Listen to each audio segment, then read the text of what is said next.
ಎಲ್ರಿಗೂ ನಮಸ್ಕಾರ. ಹಿಂದಿನ ವಿಡಿಯೋನಲ್ಲಿ ಮಿರೆನಾದು ಕಂಪ್ಲೀಟ್ ಪ್ರೊಸೀಜರು, ಕಾಸ್ಟು ಎಲ್ಲದರ ಬಗ್ಗೆ ತಿಳ್ಕೊಂಡ್ವಿ. ಆ್ಯಂಡ್ ಈ ವಿಡಿಯೋನಲ್ಲಿ ಮಿರೆನಾದ ಬಗ್ಗೆ ಸುಮಾರಷ್ಟು ಡೌಟ್ಸ್ ಇರುತ್ತೆ. ಫ್ರೀಕ್ವೆಂಟಾಗಿ ಏನೆಲ್ಲ ಕ್ವಶನ್ಸ್ನ ಕೇಳ್ತಾರೆ, ನೀವು ನಿಮ್ಮ ಡಾಕ್ಟರ್ಸಿಗೆ ಏನೆಲ್ಲ ಕ್ವಶನ್ನ ಕೇಳ್ಬೋದು. ಆ್ಯಂಡ್ ನನ್ನ ತಲೆನಲ್ಲಿ ಏನೆಲ್ಲ ಡೌಟ್ಸ್ ಇತ್ತು ಮಿರೆನಾ ಹಾಕಿಸ್ಕೊಳ್ಳೋಕ್ಕಿಂತ ಮುಂಚೆ, ಆ್ಯಂಡ್ ಅದರದ್ದು ಉತ್ತರಗಳು ಆಯಿತಾ, ಏನೆಲ್ಲ ಉತ್ತರ ಕೊಟ್ಟರು ಆ್ಯಂಡ್ ಯಾವಾಗ ನಮಗೆ ಸ್ಯಾಟಿಸ್ಫೈ ಆಗೋ ಅಂತ ಆನ್ಸರ್ ಸಿಕ್ಕರೆ ಮಾತ್ರ ನಾವು ಆ ಪ್ರೊಸೀಜರ್ನ ಮಾಡಿಸ್ಕೊತೀವಲ್ವ. ಸೊ ಹಾಗಾಗಿ ನಂದು ಏನೇನೆಲ್ಲ ಕ್ವಶನ್ಸ್ ಇತ್ತು ಅದನ್ನು ಫುಲ್ ದೊಡ್ಡದೊಂದು ಲಿಸ್ಟೇ ಮಾಡಿಟ್ಕೊಂಡ್ಬಿಟ್ಟಿದ್ದೆ. ಡಾಕ್ಟರ್ಸ್ನ ಕೇಳಿ 2-3 ಜನ. ಆ್ಯಂಡ್ ಏನೇ ಮಾಡಿಸ್ಕೋಬೇಕಾದ್ರೂ ನಿಮ್ಗೆ ಏನೇ ಪ್ರಾಬ್ಲಮ್ ಆಗಿದೆ ಅಂತಂತಂದರೆ ಏನೇ ಪ್ರೊಸೀಜರ್ ಮಾಡಿಸ್ಕೊಳ್ಳೋಕ್ಕಿಂತ ಮುಂಚೆ ಸೆಕೆಂಡ್ ಒಪಿನಿಯನ್ ತೊಗೊಳ್ಳೋದು ತುಂಬ ಇಂಪಾರ್ಟೆಂಟ್ ಆಯಿತಾ. ನೀವು ಯಾವ ಡಾಕ್ಟರ್ನ ಕನ್ಸಲ್ಟ್ ಮಾಡ್ತಿರ್ತೀರಾ ಅವ್ರು ಏನೋ ಒಂದು ಪ್ರೊಸೀಜರ್ನ ಹೇಳ್ತಾರೆ ಆಯಿತಾ. ಹೇಳಿದ ತಕ್ಷಣ ಬ್ಲೈಂಡಾಗಿ ಮಾಡಿಸೋ ಬದಲು ಇನ್ನೊಬ್ಬ ಡಾಕ್ಟರ್ ಹತ್ರ ಸೇಮ್ ಥಿಂಗ್ಗೋಸ್ಕರ ಅಪ್ರೋಚ್ ಮಾಡಿ ಅವ್ರು ಏನು ಹೇಳ್ತಾರೆ ಅಂತ ತಿಳ್ಕೊಂಡು ಆಮೇಲೆ ಏನು ಮಾಡಬಹುದು ಅಂತ ಡಿಸೈಡ್ ಮಾಡಿ. ಬರೀ ಒಬ್ಬ ಡಾಕ್ಟರ್ದು ಏನು ಹೇಳ್ತಾರೆ ಅನ್ನೋದ್ರ ಮೇಲೆ ಡಿಪೆಂಡ್ ಆಗಬೇಡಿ. ಇದು ನನ್ನ ಹಾನೆಸ್ಟು ಏನಂತಾರೆ ಸಜೆಷನ್ ನಿಮಗೆ ಆಯಿತಾ. ಯಾವುದೇ ಸಿಚುವೇಶನ್ ಇರಲಿ, ಏನೇ ರೋಗ ಇರಲಿ, ಏನೇ ಪ್ರಾಬ್ಲಮ್ ಇರಲಿ ಆಯಿತಾ, ಫಸ್ಟು ಸೆಕೆಂಡ್ ಒಪಿನಿಯನ್ ತೊಗೊಂಡು ಆಮೇಲೆ ಡಿಸೈಡ್ ಮಾಡ್ಕೊಳ್ಳಿ ಏನು ಮಾಡಿಸ್ಬೇಕು ಅಂತ.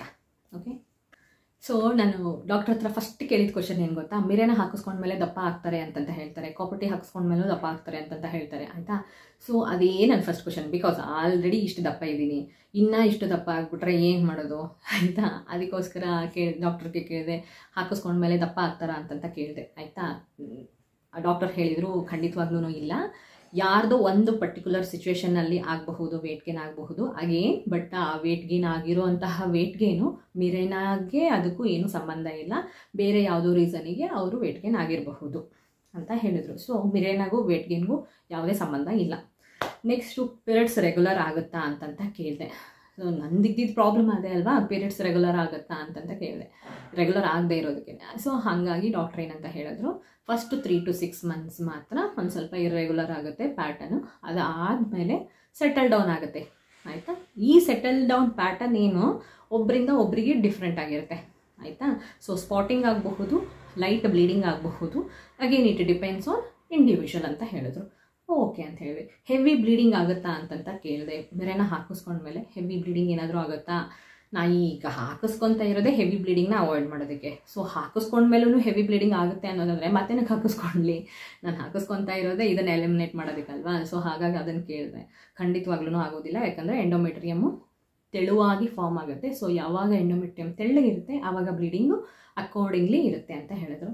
Okay, and how it will work ಅಂತ ಕೇಳಿದೆ. ಅದು ಒಂದು ಡಿವೈಸು, ಅದು ನ್ಯೂಟ್ರಸ್ನೊಳಗೆ ಹಾಕಿದ ತಕ್ಷಣ ನಿಮಗೆ ಬ್ಲೀಡಿಂಗ್ ಸ್ಟಾಪ್ ಆಗಿಬಿಡುತ್ತೆ ಅಂತಂತ ಹೇಳಿದ್ರು. ಬ್ಲೀಡಿಂಗ್ ಹೆವಿ ಬ್ಲೀಡಿಂಗ್ ಎಲ್ಲ ಆಗೋದಿಲ್ಲ, ಸ್ಟಾಪ್ ಆಗಿಬಿಡುತ್ತೆ ಅಂತ. ಹಾಂ, ಹೆಂಗಾಗುತ್ತೆ ಅಂತಂತ ಕೇಳಿದೆ. ಯಾಕಂದರೆ ನಂದು ಬಾಡಿ ಎಂಥ ಬಾಡಿ ಅಂತಂದರೆ ಟ್ಯಾಬ್ಲೆಟ್ಸ್ ತೊಗೊಂಡ್ರೇ ಹೆವಿ ಬ್ಲೀಡಿಂಗ್ ಸ್ಟಾಪ್ ಆಗ್ತಾ ಇಲ್ಲ, ಅಂಥದ್ರೊಳಗೆ ಇದು ಯಾವುದೋ ಒಂದು ಟೀ ಇಟ್ಬಿಟ್ರೆ ಬ್ಲೀಡಿಂಗ್ ಹೆಂಗೆ ಸ್ಟಾಪ್ ಆಗುತ್ತೆ ಅಂತ ನಾನು ಕ್ವಶನ್. ಅದಕ್ಕೆ ಡಾಕ್ಟ್ರ್ ಏನಂತ ಹೇಳಿದರು, ಆ ಟೀ ಶೇಪಲ್ಲಿ ಏನಿರುತ್ತಲ್ಲ ಕೆಳಗಡೆಗೆ ಒಂದು ಸಿಲಿಂಡರ್ ಇಟ್ಟಿರ್ತಾರೆ. ಆ ಸಿಲಿಂಡರ್ ಅಂತಂತಂದರೆ ಹಿಂಗಿದೆ, ಇದು ಸಿಲಿಂಡರ್ ಪೋರ್ಷನ್. ಈ ಪೋರ್ಷನ್ನಲ್ಲಿ ಆರ್ಟಿಫಿಷಿಯಲ್ ಆಗಿ ಅವ್ರ ಸಿಂಥೆಟಿಕ್ ಆಗಿ ಪ್ರಿಪೇರ್ ಮಾಡಿರೋ ಅಂತಹ ಹಾರ್ಮೋನ್ ಇಟ್ಟಿರ್ತಾರೆ. ಸೊ ಈ ಹಾರ್ಮೋನು ಎವ್ರಿ ಡೇ, ಪ್ರತಿ ದಿವಸ ನಮ್ಮ ದೇಹದಲ್ಲಿ ರಿಲೀಸ್ ಆಗ್ತಾ ಹೋಗುತ್ತೆ. ಸೊ ನಮ್ಮ ಪ್ರಾಬ್ಲಮ್ ಏನಿದೆ, ಹೆವಿ ಬ್ಲೀಡಿಂಗ್ ಆಗೋ ಅನ್ನೋ problem because of thick endometrium ಅಲ್ವಾ. ಸೊ ಈ ಎಂಡೋಮೆಟ್ರಿಯಮ್ನೇ ತೆಳ್ಳಗೆ ಮಾಡಿಬಿಟ್ರೆ ಬ್ಲೀಡಿಂಗ್ ಎಲ್ಲಿಂದ ಬರುತ್ತೆ. ಸೊ ಈ ಥರ ಕೆಲಸ ಮಾಡುತ್ತೆ. ಹೆವಿ ಬ್ಲೀಡಿಂಗ್ನ ಹೇಗೆ ಸ್ಟಾಪ್ ಮಾಡುತ್ತೆ ಅಂತ ಕೇಳಿದ್ದಕ್ಕೆ ಈ ಉತ್ತರ ಕೊಟ್ಟರು ಡಾಕ್ಟರ್. ಆ್ಯಂಡ್ ನಂದು ಇನ್ನೊಂದು ಕ್ವಶನ್ ಏನಿತ್ತು ಅಂತಂತಂದರೆ, ಇಂಟರ್ಕೋರ್ಸ್ ಮಾಡಬೇಕಾದ್ರೆ ನೋವಾಗುತ್ತಾ ಅನ್ನೋದೊಂದು ಕ್ವಶನು. ನೋವಾಗುತ್ತೆ ಅನ್ನೋದಾದರೆ ನನಗೆ ನೋವಾಗುತ್ತಾ, ನನ್ನ ಗಂಡಂಗೆ ನೋವಾಗುತ್ತಾ ಅನ್ನೋದೊಂದು ಕ್ವಶನ್. ಆನೆಸ್ಟಾಗಿ ಹೇಳಿ, ಅದು ಆಬ್ವಿಯಸ್ಲಿ ಅಲ್ವಾ, ಯಾಕಂತಂದರೆ ಒಳಗಡೆ ಹಾಕಿರ್ತಾರೆ. ಸೊ ಅದೇನಾದರೂ ಟಚ್ ಆಗುತ್ತಾ ಅಥವಾ ಮಾಡಬೇಕಾದ್ರೆ ಫೀಲ್ ಆಗುತ್ತಾ, ಅದಿದೆ ಅನ್ನೋದು ಗೊತ್ತಾಗುತ್ತಾ ಏನು ಅಂತ ಹೇಳಿ ಅನ್ನೋದು ನಂದು ತಲೆನೊಳಗಿತ್ತು. ಸೊ ಅದು ಒಳಗಡೆ ಇರೋದ್ರಿಂದ ಅದೇನು ಫೀಲ್ ಆಗೋದಿಲ್ಲ, ನನಗೂ ಫೀಲ್ ಆಗೋದಿಲ್ಲ, ಅವ್ರಿಗೂ ಫೀಲ್ ಆಗೋದಿಲ್ಲ, ನೋವೂ ಆಗೋದಿಲ್ಲ, ನನಗೂ ನೋವಾಗೋದಿಲ್ಲ, ಅವ್ರಿಗೂ ನೋವಾಗೋದಿಲ್ಲ. Okay, next yoga, exercise, forward bending, backward bending, ಈ ಥರ ಹೆವಿ ವರ್ಕೌಟ್ ಎಲ್ಲ ಮಾಡಬಹುದಾ ಅಂತಂತ ಕೇಳಿದೆ. ಯಾಕಂದರೆ ನಮ್ಮ ಬಾಡಿ ನಾವು ನೀಟಾಗಿ ಇಟ್ಕೋಬೇಕಲ್ವಾ. ಸೊ ಹಾಗಾಗಿ ಯೋಗ ಮಾಡೋದು ಬಿಟ್ಟು ಸುಮಾರು ದಿವಸ ಆಗೋಗಿದೆ ನಾನು ಆಯಿತಾ. ಸೊ ಹಾಗಾಗಿ ಅದನ್ನು ನಾನು ರೆಸ್ಯೂಮ್ ಮಾಡಬಹುದಾ ಅಂತಂತೆಲ್ಲ ಕೇಳಿದೆ. ಡಾಕ್ಟರ್ ಹೇಳಿದರು ಹಾರ್ಸ್ ರೈಡಿಂಗ್ ಕೂಡ ಮಾಡ್ಬೋದು, ಸ್ವಿಮ್ಮಿಂಗ್ ಕೂಡ ಮಾಡಬಹುದು. ಅವೆಲ್ಲ ಎಕ್ಸ್ಟ್ರೀಮ್ ಫಿಸಿಕಲ್ ಸ್ಟ್ರೆಂತ್ ಕೇಳುತ್ತೆ ಅಲ್ವಾ. ಸೊ ಅಂಥವನ್ನು ಮಾಡಬಹುದು. ಅಂದಮೇಲೆ ನೀವು ಯೋಗ ಎಕ್ಸಸೈಸ್ ಎಲ್ಲ ಮಾಡೋದ್ರಿಂದ ಏನು ತೊಂದರೆ ಆಗೋದಿಲ್ಲ, ಆರಾಮಾಗಿ ಮಾಡಿ ಅಂತ ಹೇಳಿದ್ರು. ನೆಕ್ಸ್ಟು ಏನು ಕೇಳಿದ್ದು ಅಂತಂದರೆ ಕನ್ಸೀವ್ ಆಗೋದಕ್ಕೆ ಏನು ಮಾಡಬೇಕು ಅಂತ ಕೇಳಿದೆ. ಆಯಿತಾ, suppose at any point of time within 5 years ನನಗೆ ಯಾವಾಗಾದರೂ ಅನಿಸಿ ಇಲ್ಲ ಈ ಸತಿ ಪ್ಲ್ಯಾನ್ ಮಾಡಬೇಕು ಅಂತ ಅನಿಸುತ್ತೋ ಅಂತಂತಂದರೆ ಏನು ಮಾಡಬೇಕು ಅಂತಂದರೆ ಏನೂ ಇಲ್ಲ, ಮಿರೆನಾನ ತೆಗ್ಸಿ ನ್ಯಾಚುರಲಾಗಿ ಟ್ರೈ ಮಾಡಿ ಆಯಿತು ಅಂತಂತಂದರೆ ಸೂಪರು ಅಂತಂತ ಹೇಳಿದರು. ನನಗೆ ಪ್ರಾಬ್ಲಮ್ ಇರೋದ್ರಿಂದ ನ್ಯಾಚುರಲ್ ಕನ್ಸೆಪ್ಷನ್ನೇ ನನಗೆ ಪ್ರಾಬ್ಲಮ್ ಅಲ್ವಾ. ಸೊ ಹಾಗಾಗಿ ನನಗೆ ಮಾತ್ರ ಪ್ರಾಬ್ಲಮ್ ಆಗ್ಬೋದು. ಅದರ್ ದ್ಯಾನ್ ದಿಸ್ ಬೇರೆ ಯಾರಿಗಾದರೂ ಈ ಥರದ್ದು ಏನು ಪ್ರಾಬ್ಲಮ್ಸ್ ಏನೂ ಇಲ್ಲ ಅಂತಂದ ತಕ್ಷಣ ಅಂತಂದು ಯಾವುದೇ ಒಂದು ಪರ್ಟಿಕ್ಯುಲರ್ ಟೈಮಲ್ಲಿ ನೀವು ಪ್ರೆಗ್ನೆಂಟ್ ಆಗಬೇಕು ಅನ್ನೋ ಆಸೆ ಬಂತು ಅಂತಂತಂದರೆ ವಿತ್ ಮಿರೆನಾ ನಿಮ್ಗೇನಾದರೂ ಅನ್ನಿಸು ಅಂತಂತಂದರೆ ಆ ಮಿರೆನಾನ ರಿಮೂವ್ ಮಾಡಿಸಿದ್ರಿ ಅಂತಂತಂದರೆ ವಿದಿನ್ ಮಂತ್ ನಿಮ್ಮ ಫರ್ಟಿಲಿಟಿ ರೆಸ್ಯೂಮ್ ಆಗುತ್ತೆ. ಎನಿ ಪಾಯಿಂಟ್ ಆಫ್ ಟೈಮಲ್ಲಿ ನೀವು ಕನ್ಸೀವ್ ಆಗ್ಬೋದು. ನೆಕ್ಸ್ಟ್ ಕ್ವಶನು, ಇದೇನು ಕಾಂಟ್ರಸೆಪ್ಟಿವಾ ಅಂತಂತ ಕೇಳಿದೆ. ಹೌದು, ಇದು ಕಾಂಟ್ರಸೆಪ್ಟಿವ್ ಆಗಿಯೇ ಕೆಲಸ ಮಾಡುತ್ತೆ ಅಂತ ಹೇಳಿದರು. ಹೇಗೆ ಅಂತಂತ ಕೇಳಿದರೆ ಫಸ್ಟ್ ತಿಂಗು ಓವ್ಯುಲೇಷನ್ ಆಗದೆ ಇರೋ ಹಾಗೆ ತಡೆಯುತ್ತೆ ಅಂತ ಹೇಳಿದ್ರು. ಓಕೆ, ಓವ್ಯುಲೇಷನ್ ಆಗೋಯ್ತು, ನೆಕ್ಸ್ಟು ಅಂತಂತ ಕೇಳಿದೆ. ಸೊ ನೆಕ್ಸ್ಟ್ ಸ್ಟೆಪ್ ಏನು, ಸ್ಪರ್ಮ್ ಬಂದು ಇದು ಎಗ್ನ ಮೀಟ್ ಮಾಡಬೇಕಲ್ವಾ. ಸೊ ಈ ಸ್ಪರ್ಮ್ ಒಳಗಡೆ ಬರೋಕ್ಕೆ ಆಗದೆ ಇರೋ ಹಾಗೆ ಸರ್ವೈಕಲ್ ಮ್ಯೂಕಸ್ನ ಗಟ್ಟಿ ಮಾಡುತ್ತೆ. ಆಯಿತಾ, ಅಂದರೆ ಥಿಕ್ ಆಗಿ ಸರ್ವೈಕಲ್ ಮ್ಯೂಕಸ್ನ ಫಾರ್ಮ್ ಮಾಡುತ್ತೆ.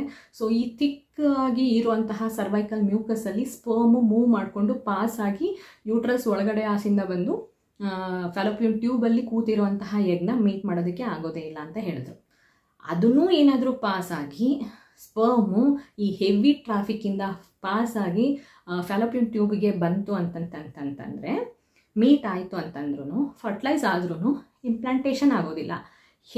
ಇದನ್ನು ಹೇಗೆ ಅವಾಯ್ಡ್ ಮಾಡುತ್ತೆ ಅಂತಂತಂದರೆ ಎಂಡೋಮೆಟ್ರಿಯಮ್ ಥಿಕ್ನೆಸ್ ಎಷ್ಟಿರಬೇಕು ನಮಗೆ ಇಂಪ್ಲಾಂಟೇಷನ್ ಸಕ್ಸಸ್ ಆಗಬೇಕು ಅಂತಂತಂದರೆ ಮಿನಿಮಮ್ 7 mm ಇರಬೇಕು, 12 mm 13 mm ವರೆಗೂ ಇರಬೇಕು. ಆಯಿತಾ, ಸೊ ಈ ಎಂಡೋಮೆಟ್ರಿಯಮ್ಮನ್ನು ತುಂಬ ಥಿನ್ನಾಗಿ ಫಾರ್ಮ್ ಮಾಡುತ್ತೆ ಈ ಮಿರೆನಾ.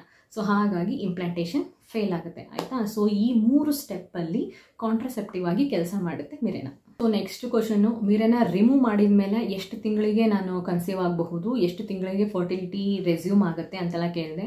ಸೊ ಸುಮಾರು ಜನಕ್ಕೆ 25% ಅಷ್ಟು ಜನಕ್ಕೆ ವಿದಿನ್ ಅ ಮಂತ್ ಕನ್ಸೀವ್ ಆಗಬಹುದು. ಇನ್ನು ಕೆಲವೊಂದಿಷ್ಟು ಜನಕ್ಕೆ 2 months, ಇನ್ನು ಕೆಲವೊಂದಿಷ್ಟು ಜನಕ್ಕೆ 6 monthsವರೆಗೂ ತೊಗೊಳುತ್ತೆ ಅಂತ ಹೇಳಿದ್ರು. That is quite okay. ಯಾಕೆ ಅಂತಂತಂದರೆ ನ್ಯಾಚುರಲ್ ಆಗಿ ನೀವು ಟ್ರೈ ಮಾಡ್ತಾ ಇದ್ದೀರಾ ಅಂತಂತಂದ್ರೂ 12 months ಅಷ್ಟು ಟೈಮ್ ಸ್ಪ್ಯಾನು ಬೇಕಾಗುತ್ತೆ ಕನ್ಸೀವ್ ಆಗೋದಕ್ಕೆ. ಹಾಗಿರುವಾಗ ಈ ಮಿರೆನಾ ಹಾಕಿಸ್ಕೊಂಡು ನಾವು ವಾಪಸ್ ರಿಮೂವ್ ಮಾಡಿಸಿದ್ದೀವಿ ಅಂತಂತಂದರೆ 6 months ಇಸ್ ಓಕೆ ಅಂತ ಅನ್ನಿಸ್ತು. ಇದಿಷ್ಟು ನಾನು ಕೇಳಿದ ಕ್ವಶನ್ ಆಯಿತು. ಇನ್ನು ಫ್ರೀಕ್ವೆಂಟ್ ಆಗಿ ಕೇಳಿರುವಂಥ ಕ್ವಶನ್ಸು, ಗರ್ಲ್ಸು ಮಿರೆನಾ ಹಾಕಿಸ್ಕೊಳ್ಳೋಕ್ಕಿಂತ ಮುಂಚೆ ಗೂಗಲಲ್ಲಿ ಸುಮಾರು ಕ್ವಶನ್ಸ್ ಕೇಳ್ತಾರಲ್ಲ, ಆ ರೀತಿ ಕೇಳಿರೋ ಕ್ವಶನ್ಸು. ಒಬ್ಬರು ಕೇಳಿರೋ ಕ್ವಶನ್ ಏನಿದೆ ಅಂತಂತಂದರೆ ಮಿರೆನಾ ಹಾಕಿಸ್ಕೊಂಡ್ಮೇಲೆ ನನ್ನ ಪೀರಿಯಡ್ಸ್ ಯಾಕೆ ಇರ್ರೆಗ್ಯುಲರ್ ಇದೆ, ಹಾಕಿಸ್ಕೊಂಡ ಮೇಲೂ ಯಾಕೆ ಇರ್ರೆಗ್ಯುಲರ್ ಇದೆ ಅಂತಂತ ಕೇಳಿದರು. ಯಾಕೆ ಅಂತಂತಂದರೆ ಎಂಡೋಮೆಟ್ರಿಯಮ್ಮು ಥಿಕ್ಕಾಗಿ ಫಾರ್ಮ್ ಆಗೋದಿಲ್ಲ, ತೆಳುವಾಗಿ ಫಾರ್ಮ್ ಆಗುತ್ತೆ. ಸೊ ಹಾಗಾಗಿನೇ ಬ್ಲೀಡಿಂಗು ಕಮ್ಮಿ ಆಗ್ತಾ ಇರುತ್ತೆ ಆ್ಯಂಡ್ ಪೀರಿಯಡ್ಸು ಸ್ವಲ್ಪ ಇರ್ರೆಗ್ಯುಲರ್ ಇರುತ್ತೆ first few months. Do period get lighter after Mirena ಅಂತ ಕೇಳಿದ್ದಾರೆ. ಅಂದರೆ ಮಿರೆನಾ ಹಾಕಿಸ್ಕೊಂಡ್ಮೇಲೆ ಪೀರಿಯಡ್ಸು ಲೈಟ್ ಆಗುತ್ತಾ, ಅಂದರೆ ಹೆವಿ ಪೀರಿಯಡ್ಸ್, ಹೆವಿ ಬ್ಲೀಡಿಂಗ್ ಏನು ಬರುತ್ತೆ ಅದು ಕಮ್ಮಿ ಆಗುತ್ತಾ ಅಂತ ಕೇಳಿದ್ರೆ ಹೌದು. ಅದಕ್ಕೆ ಉತ್ತರ ಹೌದು. When it will be inserted, ಯಾವಾಗ ಹಾಕ್ತಾರೆ ಮಿರೆನಾನ, ಯಾವಾಗ ಹಾಕ್ತಾರೆ ಅಂತಂತಂದರೆ within 7 days of your periods. ಅಂದರೆ ಫಸ್ಟ್ ಡೇಯಿಂದ 7th ಡೇವರೆಗೂ, ಫಸ್ಟ್ ಡೇ ಏನು ನೀವು ಪೀರಿಯಡ್ ಆಗ್ತಿರಲ್ಲ ಅಲ್ಲಿಂದ 7th ಡೇವರೆಗೂ ಅದನ್ನು correct this is the good time ಅಂತ ಕನ್ಸಿಡರ್ ಮಾಡ್ತಾರೆ. ಈ ಪರ್ಟಿಕ್ಯುಲರ್ ಟೈಮಲ್ಲಿ ಸರ್ವಿಕ್ಸ್ ಡೈಲೇಟ್ ಆಗಿರುತ್ತೆ and it will be easy for them to insert, ಒಳಗಡೆ ಹಾಕೋದಕ್ಕೆ ಡಾಕ್ಟರ್ಸ್ಗೆ ಈಸಿ ಆಗುತ್ತೆ. ಸೊ ಹಾಗಾಗಿ ವಿತೌಟ್ ಅನಸ್ತೇಷಿಯಾ ಮಾಡೋಕ್ಕೆ ತುಂಬ ಹೆಲ್ಪ್ ಆಗುತ್ತೆ. ಆಯಿತಾ, ಸೊ ಹಾಗಾಗಿನೇ ಅದನ್ನು first 7 days of your period ಹಾಕ್ತಾರೆ. ಆಯಿತಾ, ಇನ್ನು ಯಾವಾಗ ಹಾಕ್ತಾರೆ ಅನ್ನೋದಾದರೆ ಇಮಿಡಿಯೇಟ್ಲಿ ಆಫ್ಟರ್ ಡೆಲಿವರಿ ಕೂಡ ಹಾಕೋಬಹುದು. ಆ್ಯಂಡ್ ಬ್ರೆಸ್ಟ್ ಫೀಡ್ ಮಾಡಬೇಕಾದ್ರೆ ನಿಮಗೆ ಪೀರಿಯಡ್ಸ್ ಇದು ಬ್ಲೀಡಿಂಗ್ ಎಲ್ಲ ಆಗ್ತಾ ಇರುತ್ತೆ. ಆಯಿತಾ, ಡೆಲಿವರಿ ಆದಮೇಲೂ ಬ್ಲೀಡಿಂಗ್ ಆಗ್ತಾ ಇರುತ್ತೆ. ಸೊ ಆ ಟೈಮಲ್ಲೂ ಕೂಡ ಮಿರೆನಾನ ಹಾಕಿಸ್ಕೋಬಹುದು, ಏನೂ ಎಫೆಕ್ಟ್ ಮಾಡೋದಿಲ್ಲ. ಬ್ರೆಸ್ಟ್ ಫೀಡ್ ಮಾಡ್ತಾ ಇದ್ದೀವಿ, ಮಗುಗೇನಾದರೂ ತೊಂದರೆ ಆಗುತ್ತಾ ಅಂತ ಕೇಳಿದ್ರೆ ಆವಾಗಲೂ ಕೂಡ ಮಗುಗೂ ಏನೂ ತೊಂದರೆ ಆಗೋದಿಲ್ಲ, ಆವಾಗಲೂ ಮಿರೆನಾ ಹಾಕಿಸ್ಕೋಬಹುದು. Next how long it works, 5 yearsವರೆಗೂ ವರ್ಕ್ ಆಗುತ್ತೆ. Will it hurt while inserting and while removing ಅಂತ ಕೇಳಿದ್ದಾರೆ. ಮಿರೆನಾ ಹಾಕಿಸ್ಕೋಬೇಕಾದ್ರೆ ತೆಗಿಬೇಕಾದ್ರೆ ನೋವಾಗುತ್ತಾ ಅಂತ ಕೇಳಿದ್ದಾರೆ. ಆಬ್ವಿಯಸ್ಲಿ ನೋವಾಗುತ್ತೆ. ತೆಗಿಬೇಕಾದ್ರೂ ನೋವಾಗುತ್ತೆ, ಹಾಕಬೇಕಾದ್ರೂ ನೋವಾಗುತ್ತೆ. ಸೊ ನಿಮಗೆ ನೋವು ತಡ್ಕೊಳಕ್ಕಾಗುತ್ತೆ ಅಂತಂತಂದರೆ without anaesthesia and pain killers ಮಾಡಿಸ್ಕೋಬಹುದು. ನಿಮಗೆ ತಡ್ಕೊಳಕ್ಕಾಗಲ್ಲ ಅನ್ನೋದಾದರೆ ಡಾಕ್ಟ್ರ್ ಹತ್ರ ಮಾತಾಡಿ ಮುಂಚೆನೇ ಅವರು ಜನರಲ್ ಅನಸ್ತೇಷಿಯಾ ಕೊಟ್ಟು ಮಾಡ್ತಾರೆ. ಸೊ ದಟ್ ನಿಮಗೇನು ನೋವು ಆಗೋದಿಲ್ಲ. ಇದನ್ನೇನಾದರೂ 5 ಇಯರ್ಸ್ ಆದಮೇಲೂ 5 ಇಯರ್ಸ್ವರೆಗೂ ಇದು ವರ್ಕ್ ಆಗುತ್ತೆ ಅನ್ನೋದು ಗೊತ್ತಲ್ವಾ. ಸೊ 5 ಇಯರ್ಸ್ ಆದಮೇಲೂ ಇದನ್ನೇನಾದರೂ ರಿಮೂವ್ ಮಾಡದೇ ಇದ್ದರೆ ಹಾಗೇ ಒಳಗಡೆನೇ ಬಿಟ್ಟರೆ ಏನಾಗುತ್ತೆ ಅಂತ ಕೇಳಿದರೆ ಸೀರಿಯಸ್ ಆಗಿರುವಂತಹ ಇನ್ಫೆಕ್ಷನ್ ಆಗುತ್ತೆ ಒಳಗಡೆ ಕ್ಯಾವಿಟೀಸಲ್ಲಿ, ಆಯಿತಾ. ಸೊ ಹಾಗಾಗಿನೇ 5 ಇಯರ್ಸ್ ಆದಮೇಲೆ ಅಥವಾ ಎಕ್ಸ್ಪೈರಿ ಡೇಟ್ ಇದ್ದವಾಗ ಇದನ್ನು ರಿಮೂವ್ ಮಾಡಿಸೋದು ಅತ್ಯವಶ್ಯಕ. Can you and your partner can touch IUD ಅಂತ ಕೇಳಿದ್ದಾರೆ. ಅಂದರೆ ಇದನ್ನೇನು ಹಾಕಿಸ್ಕೊಂಡಿರ್ತೀವಲ್ಲ ಮಿರೇನನ್ನ ಟಚ್ ಮಾಡಬಹುದಾ, ಅಂದರೆ ಮಿರೇನದ ಥ್ರೆಡ್ಸ್ ಏನು ಆಚೆ ಬಿಟ್ಟಿರ್ತಾರಲ್ಲ ಸರ್ವಿಕ್ಸಿಂದ, ಆ ಥ್ರೆಡ್ಸ್ನ ಟಚ್ ಮಾಡಬಹುದಾ ಅಂತಂತ ಹೇಳಿ ಕೇಳಿದ್ದಾರೆ, ಆಯಿತಾ. ಮಾಡಬಹುದು ಕೆಲವೊಂದಿಷ್ಟು ಸಿಚುವೇಶನ್ಸಲ್ಲಿ, ಬಟ್ ಮಾಡದೇ ಇರೋದು ಕೂಡ ನಾರ್ಮಲ್, ಮಾಡಲೇಬೇಕು ಅನ್ನೋ ಅಷ್ಟು ಏನೂ ಇಲ್ಲ. ಆ್ಯಂಡ್ ನೆಕ್ಸ್ಟು ಇದರದ್ದು ಕಾಸ್ಟ್ ಎಷ್ಟಾಗುತ್ತೆ ಅಂತ ಕೇಳಿದ್ದಾರೆ. Cost 4000 rupees cost, 2000 rupees OT charge, 200 rupees consultation, 200 rupees gloves. So ಎಲ್ಲ ಎಷ್ಟಾಯಿತು?